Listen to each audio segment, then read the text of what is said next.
on to hzscribe it. I am here. Put my light on. It's kind of dark.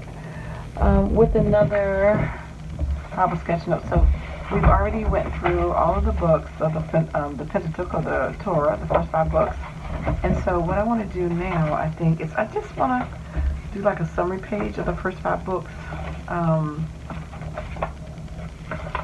Just summarizing some of the key points, or like Jesus' name in each one of those books, or the direction, and maybe questions that are left over after reading the Pentateuch. Things that, because I think one of the things that helps you to also learn about is ask questions, asking the right questions, and how things work together, and helping your mind formulate and put those pieces together is critical to really understanding the Bible and moving forward in the Word. So I think I'm going to do that.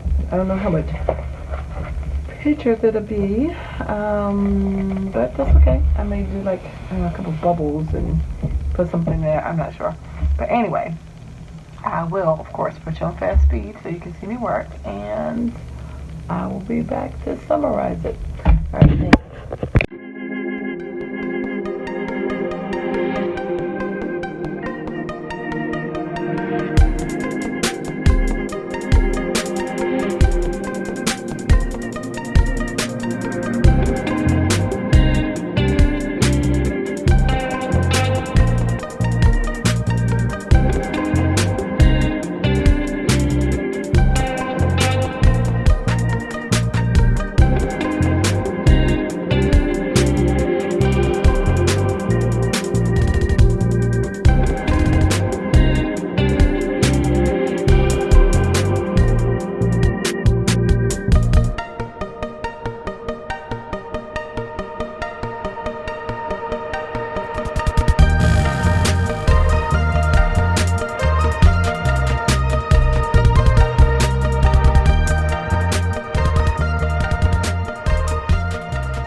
Alright, so I'm back. I'm done. I did a lot of stamping with different colors. And I just wrote down a few things. And this is just to summarize the Torah. This is not all the key points in it, but just a few things to think about. And I just wrote all the 5 books of the Torah, which is the law, the teaching or instruction in Hebrew. And then the Pentateuch, again, just means 5 scrolls. So these were the first 5 books, and of course they're attributed to Moses. But the interesting things I put up here, like what the words, the main words for each one of those books, Jesus in each one of those books, and how God is moving them collectively. So in Genesis, I'm going to go through all the words first. Genesis is beginning, Exodus is names, Leviticus is holiness, Numbers is wanderings, and Deuteronomy is covenant. Then if you look at the names of Jesus in each book, in Genesis, he's our creator. In Exodus, he's our deliverer. In Leviticus, he's our eternal sacrifice. In Numbers, he's our trusted guide. In Deuteronomy, he's our redeeming prophet. Then when we think about how he's moving a collective people unto himself, in Genesis, an election of a nation. Exodus, redemption of a nation. Leviticus, communion of a nation. Numbers, direction of a nation. Deuteronomy, instruction of a nation. So we can see the movement. I think when you look at the Bible this way, to me, it's really fascinating, because you read a lot of times things in isolation and you don't see the progression from 2 people all the way up to a nation that is called out to be holy, a peculiar people unto him. And you see how God works to redeem. And then you get all the way to Revelation, you can see God's movement and involvement in humanity. Well, a lot of people deny God is involved. God is actively engaged. And so I did all of that there. Then I asked some questions, and I got some of these off of a couple of videos and stuff, and I thought about them, and I combined them, and I added them up here. But these are some good questions.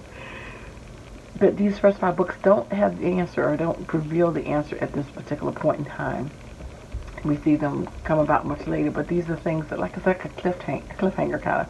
So one of them is, when will the descendant of the woman come to defeat evil? And that is the proto-evangelium, which is Genesis 3:15.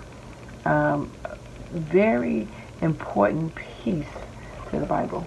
And so that particular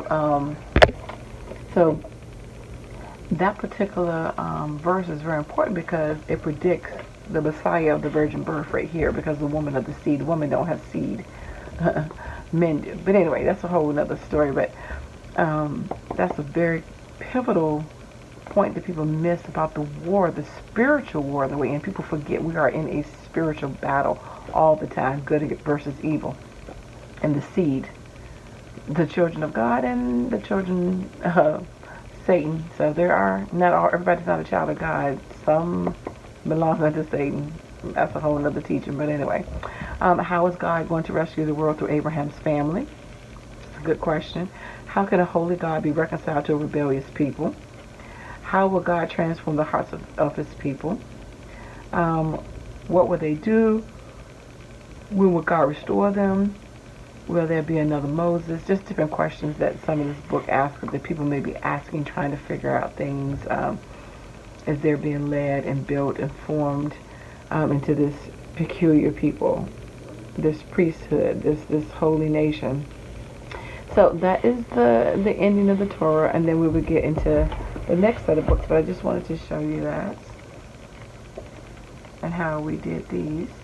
So this has been a fun. Everyone's a little different. Depends.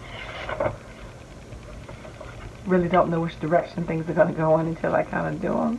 So I like the variety. And again, I'm not an artist. I'm just expressing what I can virtually. So let me write today's date up here.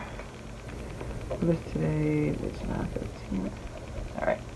So anyway, thank you for liking, watching, and subscribing. And I did you to read God's word. Take care. And the picture will be up on my Instagram post. Take care. God bless.